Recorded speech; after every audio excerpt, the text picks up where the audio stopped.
Hi everybody, this is Anne. I've always been fascinated by the beautiful streaks and patterns of color on smooth stone marble. If you look around, you can see it's been a great inspiration to craftsmen of many artistic mediums. From marbled brownies, marbled paper, marbled fabrics, and marbling on wood, people have been successful at recreating the decorative surfaces. In this video, I'll demonstrate 8 of my experiments to create marbling on clay. The first thing I did was assemble a variety of tools, plastics for resists, trailing bottles, and even shaving cream that I might use to apply and manipulate the clay surface. For the first experiment, I'll attempt to do a little Jackson Pollock type of marbling by layering the colors. For the colorants, I dipped into my reclaimed clay bucket for some nice smooth slip. I added a little green mason stain to some of it. I'm also using underglazes such as the Amico Bright Red. I filled an icing decorating bottle with Amico Black. I also filled a small slip trailing bottle with the white slip. I then rolled out a fresh slab of clay. I brushed on 3 thin layered coats of the mason stained slip onto the slab, letting each coat dry in between layers to obtain a solid green surface.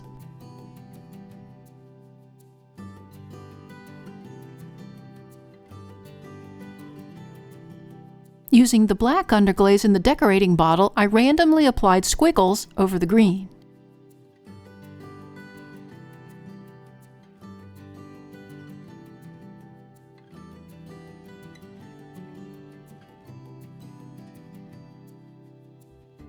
I stirred the white slip to make sure it was smooth, then add a little water for a thin cream consistency.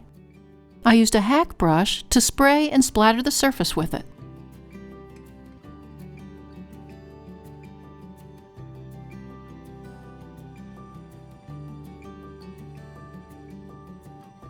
Again, using the black applicator, I applied black dots over some of the white splatters, giving them focal points.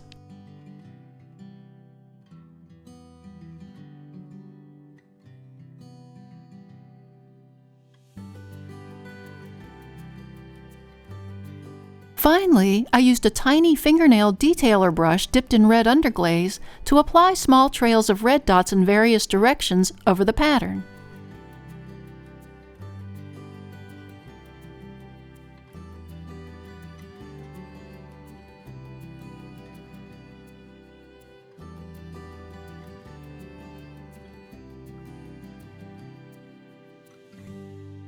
Now here's one I made earlier. I cut out clay templates and created this fun pillow vase. If you'd like the directions on how to make these pillows, check out the link above. Now let's see if we can create marble streaking. I rolled another slab, then coated it with the white slip. I wanted a nice thick layer so it doesn't absorb and dry as quickly. If it does dry, you lose your chance of marbling. When the surface was still very wet, I trailed on the thin lines of the black underglaze.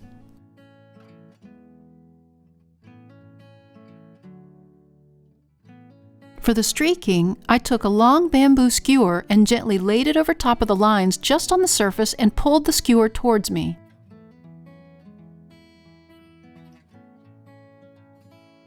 If the skewer gets too much underglaze stuck to it, it'll create smearing. So once I started seeing this happen, I wiped the underglaze from the skewer after each pull. A tip with this is to know when to stop. The slip and underglaze will want to smear and blend together quickly with too much manipulation, which will just create a big mess.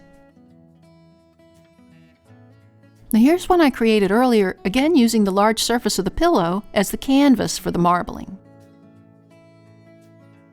A variation of the line pulling technique is to do it on a miniature scale. This time I just trailed thick layers of black underglaze dots onto the surface of the slab. On top of that, I slipped thick layers of the white slip in the center of each dot.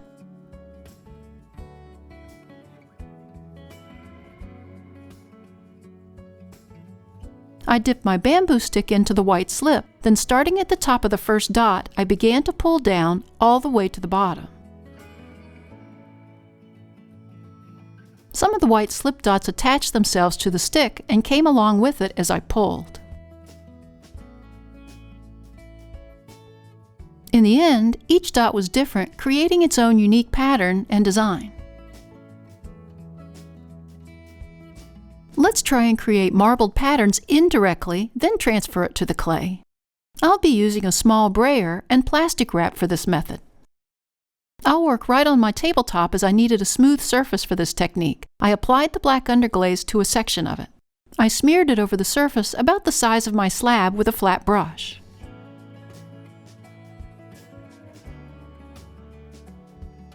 I then used the brayer to thin and even the underglaze coat.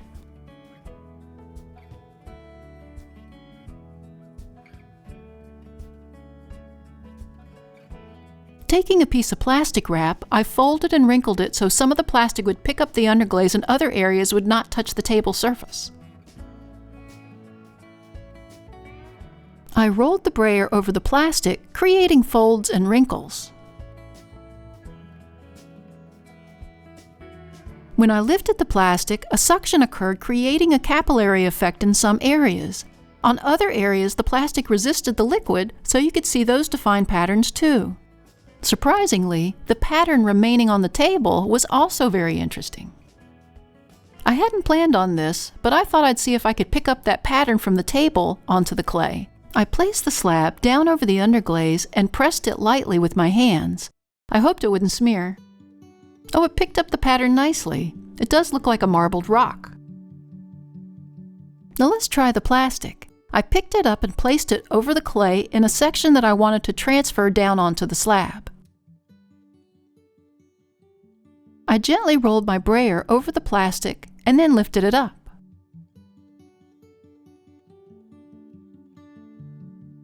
I love the organic nature of the pattern.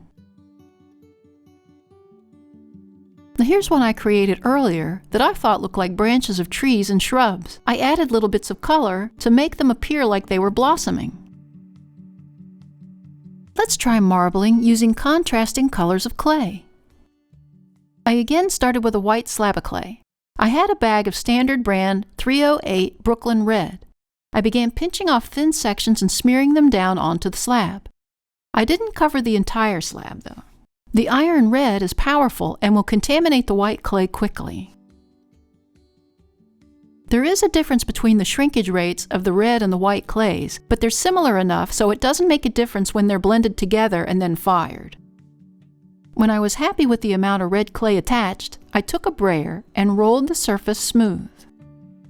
Now that's a good start, but to add more marbling, I used my metal rib to scrape away and blend even more.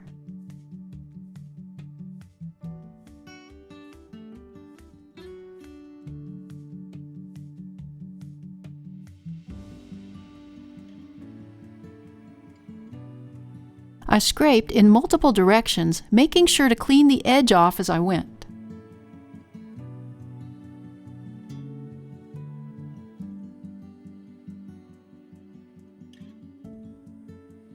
Now here's one I made earlier. I cut my templates so the direction of the marbling went from corner to corner, moving your eyes around the surface.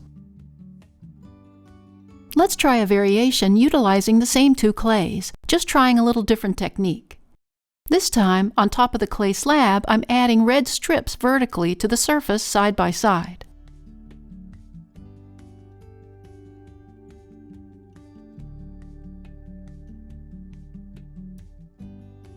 I cut the clay into chunks and stacked them together.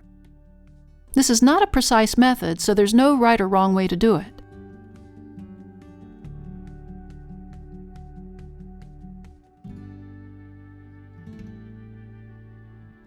I flattened the piece out with my hand and rolled it with my rolling pin.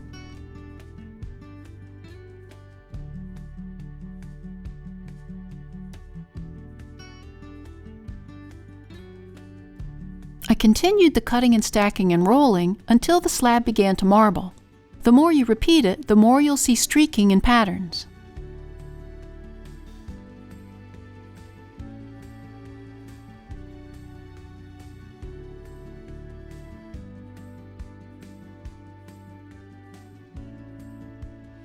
Now here's one I made earlier. I like how the red portion butts up against the white, blending in different spots subtly, not as harshly as the first method. Now this marbling method is one of my favorites because I did it as a kid using inks to marbleize paper, but it works with underglazes on clay too. I laid a piece of plastic wrap on the table and began spraying the shaving cream to the surface.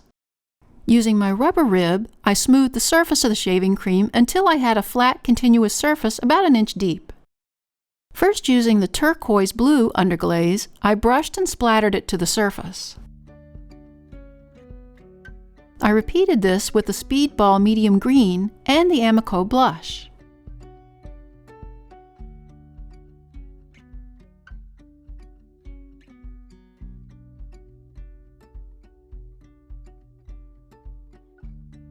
I then took a bamboo stick and began pulling and moving the underglazes around to create the marble surface.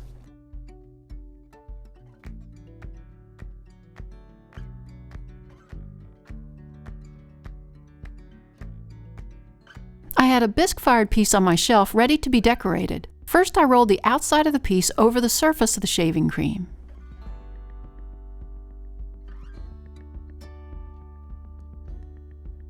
To marble the inside, I just picked up the plastic wrap and pushed the surface down into the bowl.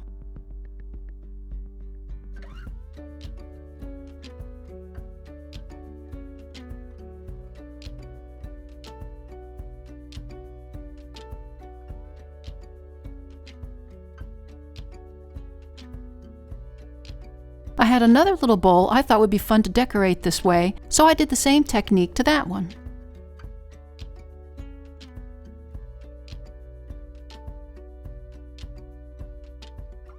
I took the bowls outside and hosed the shaving cream off, but the underglaze absorbed into the clay.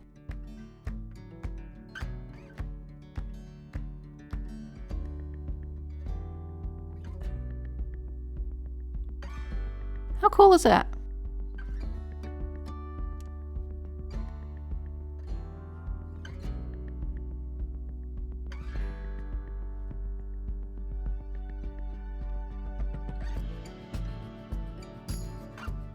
Here's one I experimented with earlier where the bowl was in the bone-dry greenware stage. It was very fragile as I hosed off the shaving cream, but it didn't break, and as you can see, it absorbed more underglaze than the others.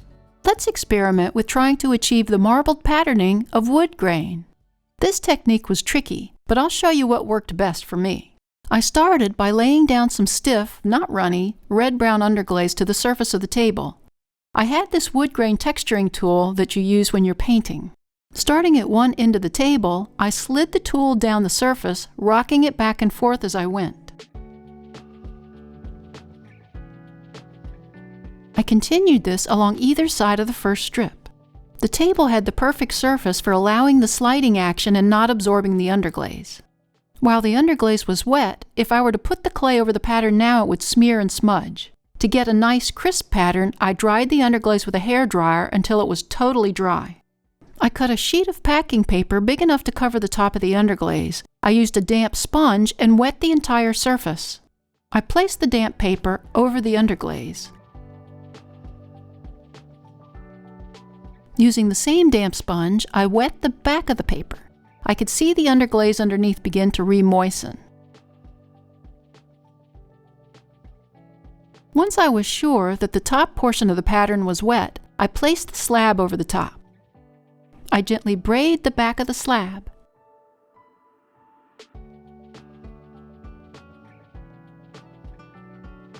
Now there it is. I can see a wood grain there.